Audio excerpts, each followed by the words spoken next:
మన ప్రభువును ప్రియరక్షకుడైన యేసుక్రీస్తు నామమునికే మహిమ ఘనత ప్రభావములు కలుగును గాక. Jesus with us YouTube channel వీక్షిస్తున్న మీ అందరికీ మా హృదయపూర్వకమైనటువంటి వందనాలు. ప్రియులారా, ఈ రోజు దేవుడు మనకు అనుగ్రహిస్తున్నటువంటి చక్కని వాగ్దానము ఆది కాండము 46వ అధ్యాయము 3వ వచనంలో చూసినట్లయితే, ఆయన నేనే దేవుడను, నీ తండ్రి దేవుడను, ఐగుప్తునకు వెళ్ళటకు భయపడకము, అక్కడ నేను నిన్ను గొప్ప జనముగా చేసేదను. నేను ఐగుప్తునకు నీతో కూడా వచ్చేదను. ఇక్కడ నేను నీతో కూడా వచ్చేదను అంటే 4వ వచనం స్టార్టింగ్, అలాగే 3వ వచనం ఎండింగ్ నుంచి యాకోబుకి దేవుడు చెప్తున్నటువంటి మాట ఏమని చెప్పాడు? ఆ యొక్క ఐగుప్తుకు వెళ్ళడానికి యాకోబు భయపడుతూ ఉన్నప్పుడు దేవుడు యాకోబుకి ఇచ్చినటువంటి మాట, భయపడకము, నేను నీతో కూడా వచ్చేదను. ఈరోజు మనకిస్తున్నటువంటి చక్కని వాగ్దానం, దేవుడు మరి ఈ లోకంలో నుండి ప్రత్యేకపరుచుకొని క్రీస్తు బిడ్డగా నువ్వు మరి నడిపింపబడుతూ ఉన్నప్పుడు ఈ లోకంలో వస్తున్నటువంటి అనేక ఒడిదుడుకులను బట్టి, అపనిందలను బట్టి, అవమానాలను బట్టి, హేళన బట్టి, తృఢీకరణ బట్టి, అపహాస్యమును బట్టి, నీ కుటుంబ స్థితిగతులను బట్టి లోకము నిన్ను పలుకాకుల వలె దూషిస్తూ ఉన్నప్పుడు, నీలో ఉన్న ప్రతి లోపాన్ని, బలహీనతని విమర్శిస్తూ, వీరు సరిగా ఉన్నారా, వీరి కుటుంబాలు సరిగా ఉన్నాయా అంటూ నిన్ను విమర్శిస్తూ, సత్య సువార్తను ప్రకటించనీయకుండా నిన్ను మానసికంగా కృంగదీస్తూ, రకరకాల వేదనలకి గురి చేస్తూ, లేదా నీ వ్యక్తిగత జీవితంలో ఆధ్యాత్మిక ఎదుగుదల లేకుండా, వీరు భక్తి చేస్తున్నారంట, వీరి కుటుంబాల్లో సరి అయిన విధానము లేదు అంటూ రకరకాలైనటువంటి వేదనలకి గురి అవుతున్నావేమో. అయితే నీ ఆధ్యాత్మిక జీవితాన్ని బట్టి నీవు భయపడకము, నేను నీతో కూడా వచ్చేదను.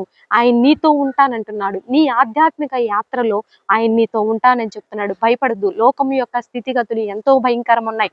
భారత్ మరి మయన్మార్ సరిహద్దుల్లో భయంకరమైనటువంటి భూకంపం, అమెరికాలో భూకంపం, వరదలు, రకరకాలైనటువంటి వరదలు, ఉత్తరప్రదేశ్ ఆయా రకాల ప్రాంతాలలో ఎంతో ప్రకృతి విలయతాండం చేస్తూ ఉంది.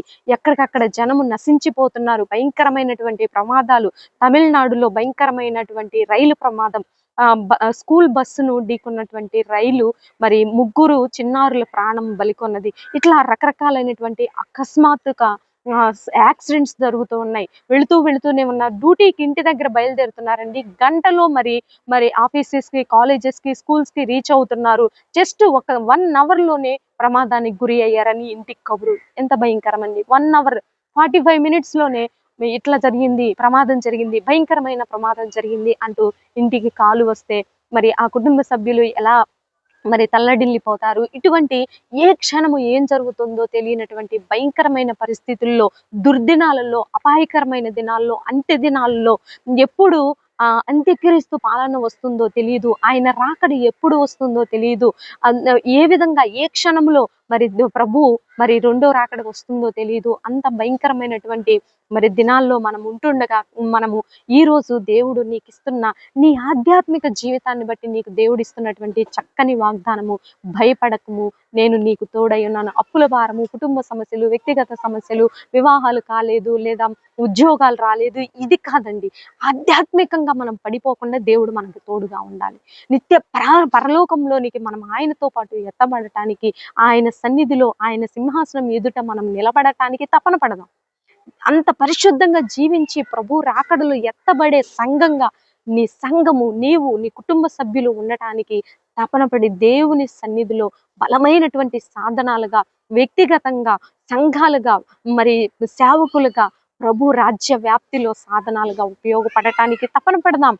ఆధ్యాత్మిక యాత్రలను నాకు తోడుండయ్యా, ఈ వాగ్దానం నా కోసమే అని దినదినము ప్రభు సన్నిధిలో జ్ఞాపకము చేస్తూ మరి దైవ దీవెనలు పొందుకోవాలని ప్రభునామంలో మనవి చేస్తూ, నువ్వు ఆధ్యాత్మికంగా బలపడుతున్న కొద్దీ అన్ని విషయాల్లో నువ్వు వర్ధిల్లుతావు. కాబట్టి ఆధ్యాత్మిక యాత్రలో దేవుడు నీకు తోడుగా ఉంటానని, ఇది ఇంపార్టెంట్ అండి. ఇది వాగ్దానం. నిజంగా దేవుడు ఈరోజు మనకి ఇస్తున్నటువంటి ఇట్టి వాగ్దానాన్ని రిసీవ్ చేసుకోవాలని ప్రభునామంలో మనవి చేస్తూ చిన్న ప్రార్థన చేసుకున్నాం. ప్రార్థన, ఆయా ప్రాంతాలలో తండ్రి, అయ్యా జరుగుతున్న పరిస్థితులను బట్టి, మీరు ఇచ్చినటువంటి చక్కని వాగ్దానాన్ని బట్టి నీకు వందనాలయ్యా.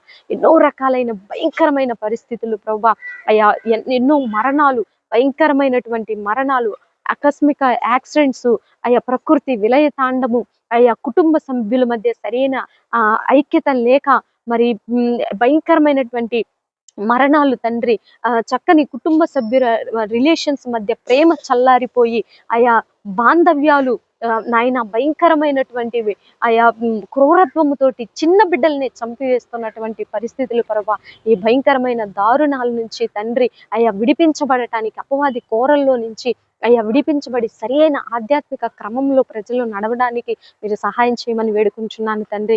భారతదేశాన్ని దీవించండి అయ్యా. చిన్నారులు ప్రభా, చిన్న బిడ్డల్ని అయ్యా అన్యాయంగా చంపేస్తున్నారు ప్రభా. గొంతు నులిమి, గొంతు కోసి రకరకాలుగా చిన్న బిడ్డలను నాయన అన్యాయంగా చంపేస్తున్నారు ప్రభా. ప్లీజ్ తండ్రి, ఇటువైపు నాయన ఇటు అపవాదిని బంధిస్తున్నాం యేసునామంలో తండ్రి. అయ్యా భారతదేశం చుట్టూ నీ సన్నిధి ఉంచయ్యా.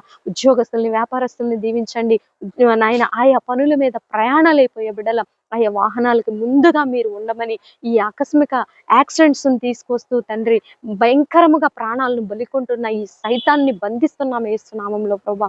ఈ రోజు బర్త్డే, వెడ్డింగ్ డే జరుపుకునే బిడ్డలందరినీ దీవించి ఆశీర్వదించమని, మా కుటుంబం చుట్టూ కూడా నీ సన్నిధి ఉంచమని యేసయ్య అతి పరిశుద్ధమైన ఉన్నతమైన నామములో అడిగి వేడుకొని పొందుకొని ఉన్నాము తండ్రి. ఆమేన్, ఆమేన్. ప్రియులారా, ఈ వీడియో మీకు నచ్చినట్లయితే లైక్ చేయండి. దేవుని యొక్క మహాకృప మనకి తోడుగా ఉండి